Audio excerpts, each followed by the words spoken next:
नमस्कार दोस्तों, बहुत बहुत स्वागत है आप सबका एक बार फिर से हमारे YouTube चैनल जिसका नाम है एस्ट्रो नॉलेज में।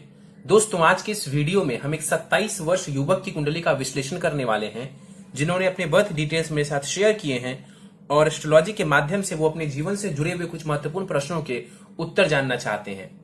तो निश्चित ही आज इस वीडियो में मैं इनके द्वारा पूछे गए सभी प्रश्नों का उत्तर दूंगा और साथ ही साथ इनकी कुंडली का पूर्ण विश्लेषण भी करूंगा। दोस्तों, इस वीडियो को शुरू करने से पहले हर बार की तरह आप सबसे निवेदन है, यदि अभी तक आपने हमारे YouTube चैनल एस्ट्रो नॉलेज को सब्सक्राइब नहीं किया है तो आप प्लीज इसे सब्सक्राइब कर दें और बेल आइकन को दबाना ना भूलें। साथ ही साथ दोस्तों, यदि आप सब भी इसी प्रकार अपनी कुंडली का विश्लेषण करवाना चाहते हैं या फिर मुझसे संपर्क करना चाहते हैं तो स्क्रीन पर फ्लैश हो रहे व्हाट्सएप नंबर के ऊपर आप मुझसे संपर्क कर सकते हैं और ज्यादा जानकारी के लिए आप नीचे डिस्क्रिप्शन बॉक्स को भी चेक कर सकते हैं। चलिए वापस आते इस विश्लेषण के वीडियो के ऊपर और सबसे पहले मैं आप सबों के समक्ष इनके द्वारा पूछे गए कुछ प्रश्नों को रख देता हूं।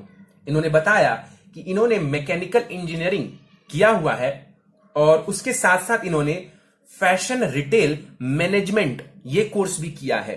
फिलहाल ये व्यापार कर रहे हैं, टॉवल बनाने से संबंधित व्यापार है इनका और कहते हैं कि जब से बिजनेस में आए हैं तब से इन्हें घाटा हो रहा है और बिजनेस इनका मूलतः जो प्रश्न है वो ये है कि इनका जो कार्य है वो बहुत अच्छे से नहीं चल पा रहा। इसके अलावा इन्होंने विवाह से भी जुड़े हुए प्रश्न पूछे हैं। इनके सभी प्रश्नों को हम एक एक करके लेंगे आखिर में, लेकिन सबसे पहले चलते हैं इनकी लग्न कुंडली की तरफ, जो कि हमारे समक्ष और वो प्रारंभ होती है 7 नंबर से। 7 नंबर यानी कि ये कुंडली बन जाती है तुला लग्न की और चंद्रमा देव देखें तो यहां पर मीन राशि में जाकर के विराजमान है, यानी कि इस जातक की कुंडली बन जाती है तुला लग्न और मीन राशि की। तुला लग्न यानी कि शुक्र के द्वारा अधिपत्य किया जाने वाला लग्न। ऐसे जातकों की बात करें तो आमतौर पर ऐसे लोग बहुत ही अच्छे स्वभाव के माने जाते हैं, सौम्य स्वभाव के माने जाते हैं। जीवन में तालमेल बिठाकर चलने की खूबी इनके अंदर बखूबी होती है। देखा जाए तो इस लग्न वाले लोग प्रायः फिल्मी दुनिया में पाए जाते हैं। देखा जाए यहां पर लग्न का मान तो 20 डिग्री है, तो लग्न के पास बलाबल अच्छा माना जाएगा। लग्नेश शुक्र उठ करके छठे भाव में जाकर के उच्च के होकर के विराजमान है। लग्नेश का छठे भाव में जाना अवयोग होता है। चलिए आगे बढ़ते हैं। शुक्र के ऊपर जब हम आएंगे तो डिटेल में चर्चा करेंगे कि शुक्र कैसा रिजल्ट इस कुंडली में दे रहा है। राहु को देख लेते हैं। द्वितीय भाव में राहु विराजमान है 23 डिग्री के साथ। यहां पर देखा जाए राहु वृश्चिक राशि में है, 50% बलाबल के साथ यहां पर विराजमान है। वृश्चिक राशि का राहु यानी कि राहु यहां पर नीच राशि में विराजमान है। मंगल की राशि बनती है, मंगल त्रिकोण में बैठे हुए हैं। देखिए राहु नीच के हैं लेकिन मंगल त्रिकोण में आ गया तो कुछ हद तक हम ये कह सकते हैं कि राहु अच्छा परिणाम या बहुत खराब रिजल्ट नहीं देगा। क्योंकि नीच राशि में है तो यह कहना कि राहु अच्छा रिजल्ट देगा ये उचित नहीं। द्वितीय भाव होता है धन का, वाणी का, पैतृक संपत्ति का, परिवार वालों के साथ संबंध का। यहां पर राहु का नीच की राशि में आकर के बैठना इन सभी चीजों में कहीं ना कहीं घाटा करवाने वाला, नुकसान की स्थिति देने वाला होगा। परिवार वालों के साथ संबंधों को ध्यान में रखते हुए आपको चलना चाहिए, सामंजस्य बिठा करके आपको चलना चाहिए। वैसे जैसे कि मैंने आपको बताया कि इस लग्न वाले लोग जीवन में सामंजस्य बिठा करके चलना जानते हैं, तो इस क्षेत्र में भी द्वितीय भाव संबंधी चीजों में भी मैं आपको यही कहूंगा कि सामंजस्य बिठा करके चलने की आपको आवश्यकता है। राहु की दृष्टि पड़ेगी कुंडली के छठे भाव के ऊपर, कहीं ना कहीं रोग दे सकता है, छिपे हुए शत्रु दे सकता है, आपको कर्ज की स्थिति दे सकता है। इनका एक प्रश्न भी है कर्ज को लेकर के। राहु की दृष्टि पड़ेगी कुंडली के अष्टम भाव के ऊपर, कहीं ना कहीं आपको रोग दे सकता है, क्योंकि अष्टम भाव भी जो है वो रोग का होता है और अचानक से कोई परेशानी यहां पर राहु खड़ी कर सकता है। राहु की जो नवम दृष्टि है वो दसम भाव के ऊपर पड़ेगी और करियर में भी ये परेशानी आपको राहु देने वाले होंगे। तो राहु की प्लेसमेंट बहुत बढ़िया नहीं मानी जाएगी। शनि के ऊपर चलते हैं और शनि चतुर्थ भाव में विराजमान है। शनि के प्रेडिक्शन से पहले ध्यान से देखिए कुंडली के तीसरे भाव को। पीछे राहु है और आगे शनि, बीच में कौन सा भाव है तो वो है तीसरा भाव। पाप कर्तरी दोष यहां पर कुंडली के तीसरे भाव को लग रहा है। तीसरा भाव होता है साहस, पराक्रम, मेहनत का, छोटे भाई बहन का। यहां पर जो पाप कर्तरी दोष बन रहा है कहीं ना कहीं इन चीजों में भी नुकसान की स्थिति करवा सकता है। शनि के ऊपर चलते हैं। शनि चतुर्थ भाव में बैठा हुआ है स्वग्रही। यहां पर शनि शश महापुरुष योग का निर्माण कर रहे हैं। इस कुंडली में देखा जाए, तुला लग्न की कुंडली में देखा जाए तो शनि सबसे योग कारक ग्रह बनता है, क्योंकि सुखेश भी यही है और पंचमेश भी शनिदेव ही बनते हैं। चतुर्थ भाव में जाकर के बैठे हुए हैं।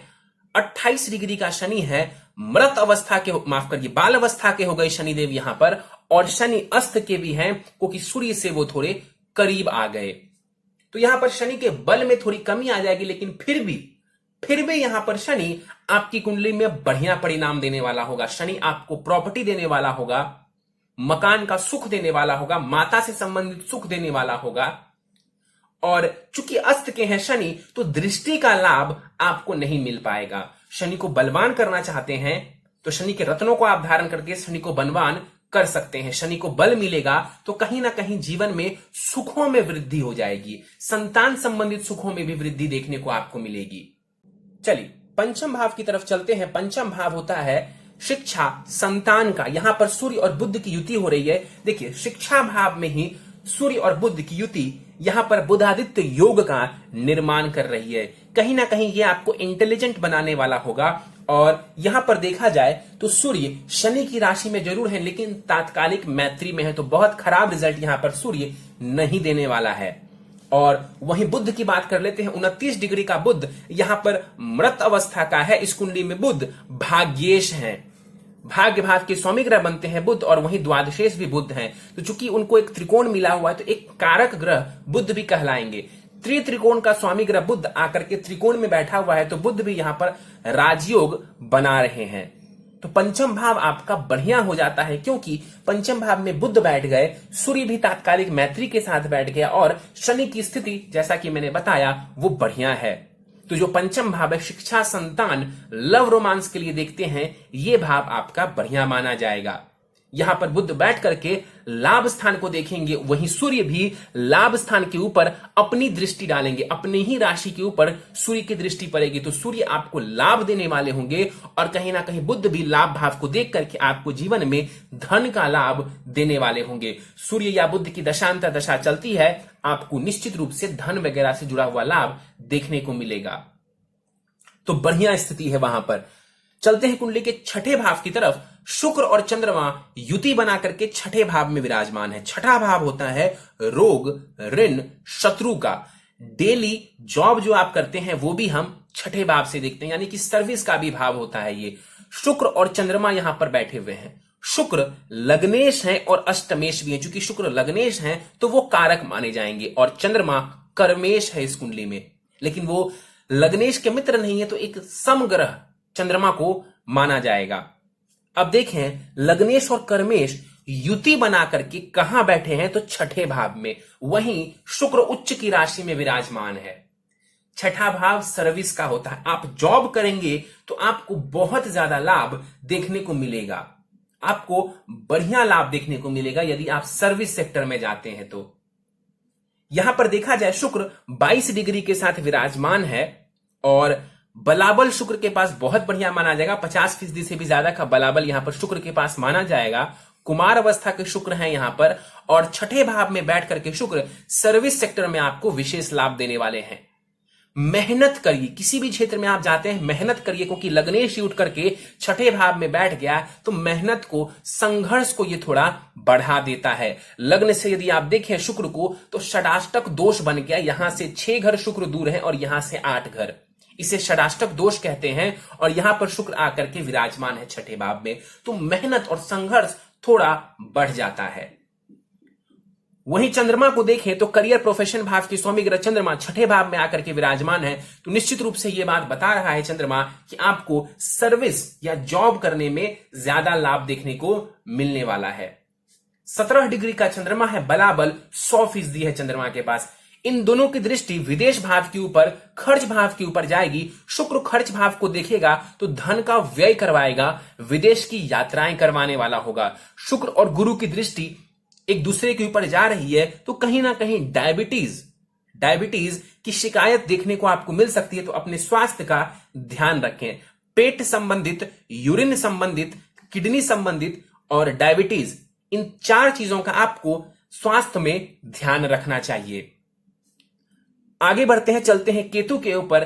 23 डिग्री का केतु अष्टम भाव में बैठा हुआ है। अष्टम भाव होता है ससुराल पक्ष का, आपकी आयु का, दीर्घकालिक रोग का, सडन उतार चढ़ाव का, यानी कि अचानक से जो उतार चढ़ाव जीवन में आते हैं उसके लिए हम अष्टम भाव को देखते हैं। यहां पर नीच की राशि में केतु बैठे हुए हैं और शुक्र को देखें तो उच्च का जरूर है, लेकिन शुक्र भी त्रिक भाव यानी कि छठे भाव में जाकर के बैठा हुआ है। तो केतु यहां पर सर्वश्रेष्ठ रिजल्ट नहीं देने वाले हैं। कहीं ना कहीं केतु की दशा में स्वास्थ्य की परेशानी, धन का व्यय और नुकसान की स्थिति देखने को आपको मिल सकती है। ससुराल पक्ष वालों के साथ संबंध को बढ़िया बना करके रखने की जरूरत पड़ेगी आपको। केतु की दृष्टि पड़ेगी 12वें भाव के ऊपर, कहीं ना कहीं धन का व्यय करवाने वाले होंगे।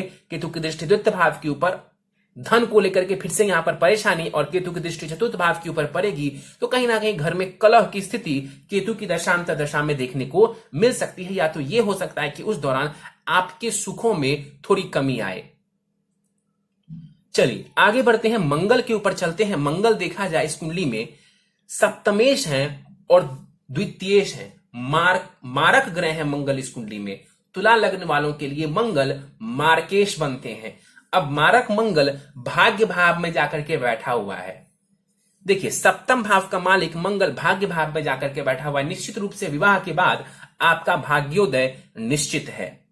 फिर से सुन लीजिए, विवाह के बाद आपका भाग्योदय निश्चित है। यहां पर मंगल बुध की राशि में विराजमान है और तात्कालिक मैत्री में नहीं है, तो सर्वश्रेष्ठ रिजल्ट नहीं लेने देगा। भाग्य में कहीं ना कहीं ये अवरोध की स्थिति उत्पन्न करने वाले हैं, खास करके 28 वर्ष तक। 28 वर्ष तक विशेष ये आपको भाग्य में रोड़ा अटकाने का कार्य करेंगे, क्योंकि ये मारक ग्रह है, कारक नहीं है, मारक ग्रह है ये। मंगल यहां पर बैठा हुआ है, मंगल की दृष्टि पड़ेगी कुंडली के 12वें भाव के ऊपर। धन का व्यय करवाने वाला होगा मंगल, फिजूल खर्च हो सकता है धन का। दृष्टि पड़ेगी मंगल की तीसरे भाव के ऊपर, आपकी मेहनत को ये बढ़ाने वाले हैं। और दृष्टि पड़ेगी चतुर्थ भाव के ऊपर, उच्च की दृष्टि जरूर है लेकिन कलह की स्थिति घर में ये दे सकता है। हां, प्रॉपर्टी वगैरह में मंगल भी आपको थोड़ा बहुत लाभ देने वाले होंगे। मंगल 15 डिग्री का है, बलाबल बहुत अच्छा है मंगल के पास।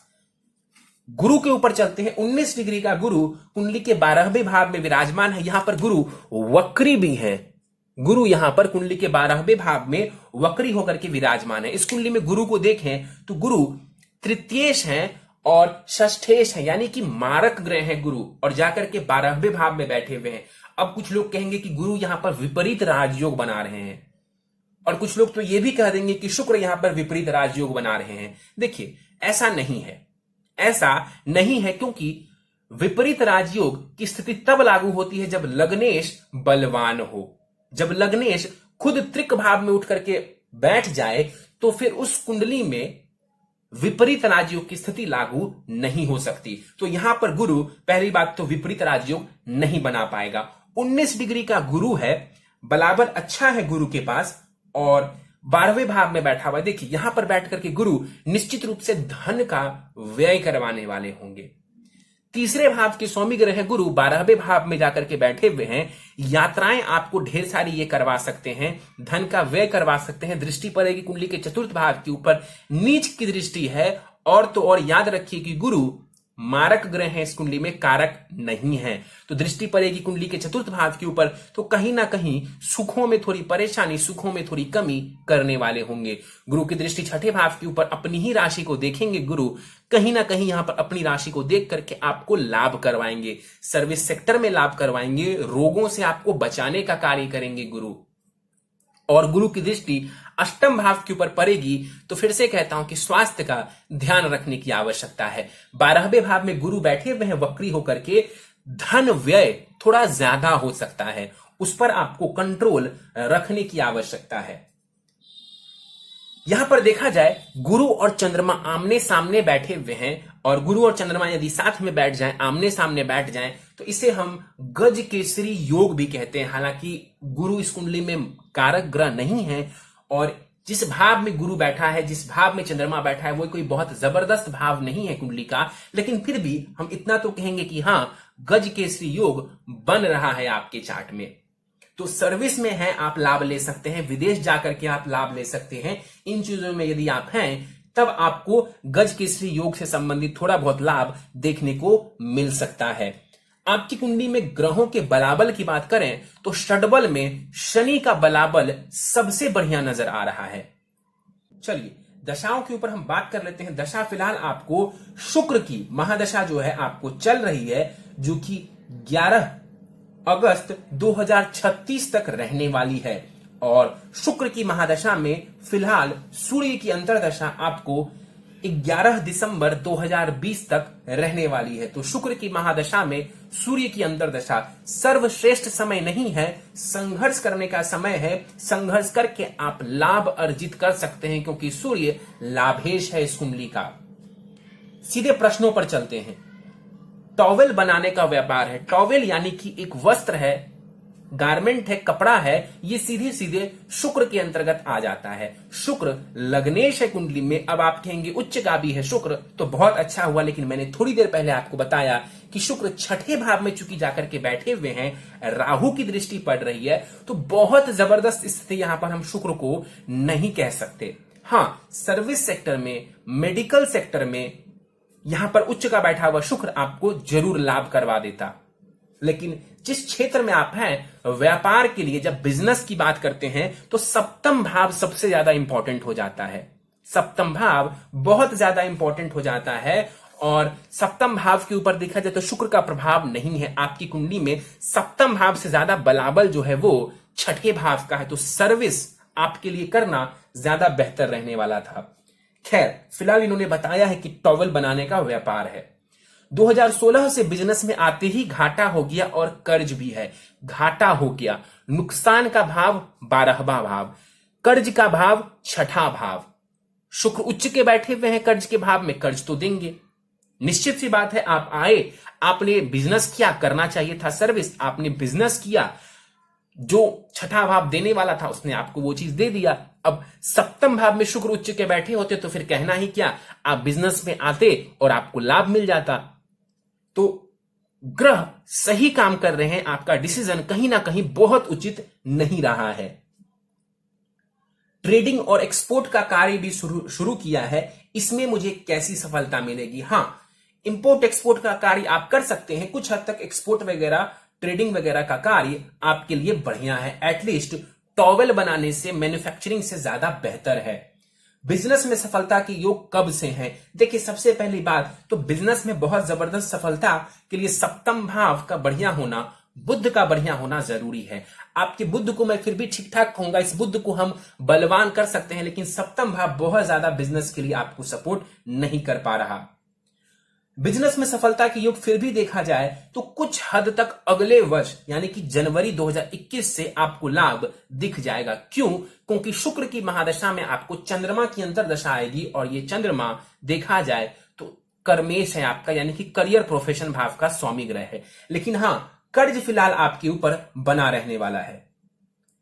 इसके बाद इन्होंने पूछा है, मेरा काम पूरा नहीं होता, मुझे नुकसान उठाना पड़ता है, लॉस होता है। जी हां, उसके पीछे का कारण यह है कि जो भाग्य भाव में मंगल बैठे हुए हैं, 28 वर्षों तक वो रोड़ा अटकाने का कार्य करेंगे। ये बात मैंने आपको बता दिया है। उपाय करने से जरूर लाभ होगा, इसमें आपको लाभ हो जाएगा। विदेश यात्रा के योग के बारे में आपने पूछा है, निश्चित रूप से आप विदेश की यात्रा पर जा सकते हैं। अगले वर्ष विदेश यात्रा पर जाने के योग बहुत अच्छे नजर आ रहे हैं। अच्छा समय मेरा कब आएगा? जनवरी 2021 से काफी हद तक करियर संबंधित आपको लाभ देखने को मिल जाएगा। यदि आप सर्विस के सेक्टर में होते तो मैं आपको कहता कि जनवरी 2021 से आपका गोल्डन पीरियड आ रहा है। इसके बाद इन्होंने पूछा है कि नए मशीन खरीदें या फिर नहीं। देखिए, यदि आप खरीदना चाहते हैं तो अगले वर्ष आप ले सकते हैं। बेसिकली मैं आपको एक ही सुझाव दूंगा कि यदि आप बिजनेस करना चाहते हैं तो किन क्षेत्रों से जुड़ करके आप अच्छा लाभ अर्जित कर सकते हैं, आप जान लीजिए इस बात को। एक तो आप ट्रेडिंग वगैरह में ठीक ठाक कमा सकते हैं धन। इसके अलावा शनि से जुड़ा हुआ कार्य करिए। फिर से दोहरा देता हूं, शनि से जुड़ा हुआ कार्य करिए, अच्छा धन लाभ आप कमा सकते हैं। बुध से जुड़ा हुआ कार्य करिए, अच्छा धन लाभ आप कमा सकते हैं। पेपर, प्रिंटिंग, पब्लिशिंग, किताबें, लेदर, स्टील, आयरन, फैक्ट्री, कोयला, माइनिंग, पेट्रोलियम, इन सबसे जुड़े हुए क्षेत्रों में पैसे लगाएंगे, आपको नुकसान नहीं होगा, क्योंकि ये दो क्षेत्र जो हैं ये शनि और बुध के अंतर्गत आते हैं और ये दोनों आपकी कुंडली में अच्छी स्थिति में नजर आ रहे हैं। इसके बाद इन्होंने पूछा है कि लोन लेना कैसा रहेगा। देखिए, लोन लेना आपके लिए ठीक है, कोई दिक्कत नहीं है, आप लोन ले सकते हैं। लोन की स्थिति यहां पर कुंडली के छठे भाव को देख करके समझ में आ रहा है कि जीवन में लोन लेने की स्थिति जरूर देखने को मिलेगी। राहु की दृष्टि पड़ रही है छठे भाव के ऊपर, थोड़ी परेशानी जरूर आएगी लोन लेने के बाद, लेकिन गुरु की जो दृष्टि पड़ रही है अपने ही राशि के ऊपर, आप लोन को चुका पाएंगे, उसमें कोई परेशानी नहीं है।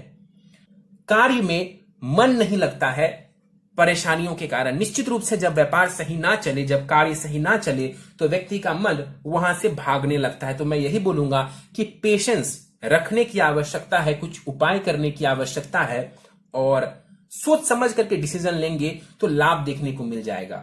इसके बाद इन्होंने पूछा है टॉवेल बिजनेस जो है ई कॉमर्स या ऑनलाइन चलेगा या फिर नहीं। देखिए, बहुत ज्यादा चांसेस इसके नहीं है, कारण कहीं ना कहीं ई कॉमर्स या ऑनलाइन बिजनेस के लिए राहु सपोर्टिव होना जरूरी है, वो बहुत ज्यादा सपोर्टिव आपके चार्ट में नजर नहीं आ रहा।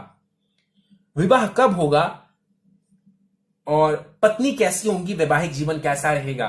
देखिए, विवाह के डेट की बात करें तो आपका विवाह अगस्त 2022 के बाद अच्छे योग नजर आ रहे हैं। अगस्त 2022 के बाद आप विवाह कर सकते हैं, उसके योग पूरे पूरे बन जाएंगे आपकी कुंडली में। पत्नी कैसी होंगी, तो पत्नी बढ़िया होंगी। पत्नी के आने के बाद आपका भाग्य ज्यादा साथ देगा आपका। वैवाहिक जीवन कैसा रहेगा, कोई दिक्कत नहीं है, कोई परेशानी नहीं है, विवाह आपका बढ़िया रहने वाला है। इसके बाद इन्होंने पूछा ससुराल पक्ष कैसा रहेगा, पत्नी साथ देने वाली होंगी या फिर नहीं। देखिए, निश्चित रूप से पत्नी तो आपको साथ देने वाली होंगी, लेकिन ससुराल पक्ष हो सकता है तो बहुत ज्यादा सपोर्टिव ना रहे। इसके बाद आखिरी में इन्होंने पूछा है मैन्युफैक्चरिंग या फिर ट्रेडिंग क्या करूं।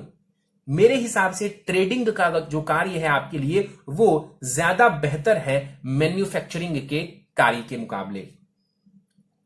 चलिए, उपाय पर जाने से पहले नवमांश कुंडली के ऊपर हम चलते हैं। नवमांश कुंडली में देखा जाए तो बुध स्वग रही है, अपनी ही राशि में जाकर के विराजमान है, अच्छी स्थिति है। शुक्र की भी स्थिति बढ़िया है, शनि की भी स्थिति बढ़िया नजर आ रही है और राहु की भी स्थिति बढ़िया है, चंद्रमा की भी स्थिति नवमांश कुंडली में बढ़िया नजर आ रही है और मंगल थोड़ा सा कमजोर पड़ रहा है वहां पर।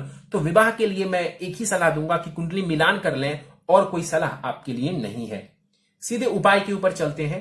नित्य ओम शुम शुक्राय नमः इस मंत्र का कम से कम 3 माला जाप लगातार 1 वर्षों तक करें। नित्य हनुमान चालीसा एवं बजरंग बाण का आपको पाठ करना चाहिए।